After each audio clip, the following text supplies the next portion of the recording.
How to sign in your account using Apple ID in HeyGen. First, open up any browser. Here I'm using Google Chrome. After that, on the top, click on the search bar and type in HeyGen. Now scroll down a little bit until you see this logo. Click on it. This is the homepage of HeyGen website, and here on the top right corner you can see two different options: login and sign up for free. If you don't have an account, you can click on sign up for free and create a new account. Now log in using your Apple ID. Click on this login button.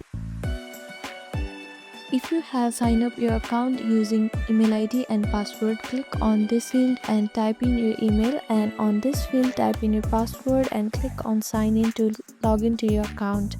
Now if you want to log in using your Apple ID account, click on this Apple option. Now here type in your Apple ID or phone number. If you have forgotten your password, click on this forgot password link and reset your password. After you have typed in your email, click on this arrow button and there type in your password. So this is how you can sign in HeyGen using your Apple ID.